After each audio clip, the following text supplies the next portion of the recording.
utility monopoly, and this is my triad of enablers. The governor, the legislature, and the Public Utilities Commission. We are here to deprive you of the energy that comes from the sun by casting a shadow of darkness upon your republic.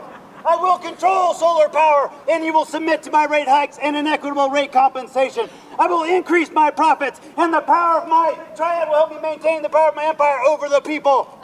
We in Idaho value our independence, and that means the independence to produce our own energy. But Idaho Power and the PUC are working together to make that harder on all of us. All right, so how do you feel about the changes that Idaho Power made? Boo! I hear you on that, and so does everybody I've talked to about solar energy, including one of my neighbors and a coworker of mine. We all share the same complaints, it seems. They want solar to offset their electricity bills, to become more sustainable. And with these changes, it makes it almost impossible for these people to offset their electricity bills. But more importantly, the obstacles that are being placed in front of us right now discourage people from investing in solar power and prevent Idaho from moving forward towards a more sustainable future, which is necessary. Idaho Power, hear our call! Solar power for all! Legislature, hear our call! Solar power for all! So some of you may not know this, but Idaho Power also has customers in Oregon. And the Oregon PUC, just a couple of months ago, approved a legacy date of 2024, while those of us in Idaho got a legacy date of 2019. That means if someone installed panels in Oregon before 2024, they get a legacy date hooked into the net metering that they used to do. While those of us in Idaho, we got cut off in 2019, almost 5 years before the decision was made.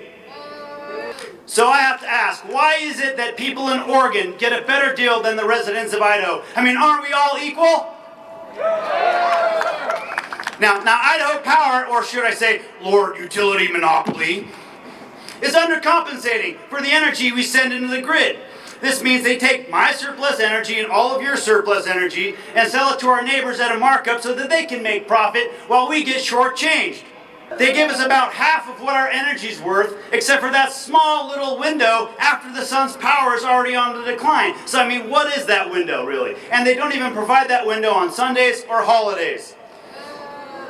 For instance, this year I have sent 1,500 extra kilowatts into the grid, but yet I paid bills in March and February. How does that make sense? 1.5 megawatts of extra energy being sent into the grid and still paying the monopoly? Boo!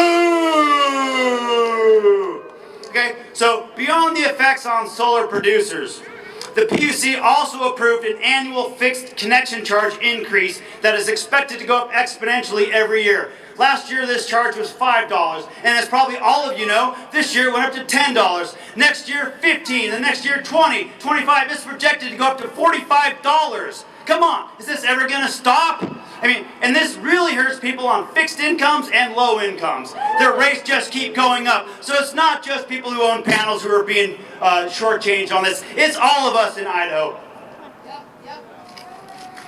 Okay, so we struggled against the tyranny of Britain's monarchy. Now we find ourselves struggling against the tyranny of Idaho Power's monopoly. We achieved political democracy, and now we need energy democracy. So what do we demand? We demand the same legacy date as the people in Oregon, a better tier system with an earlier peak time and peak compensation on Sundays, and more importantly, most importantly, fewer obstacles and more support from the state of Idaho so we can move our great state towards a more sustainable future.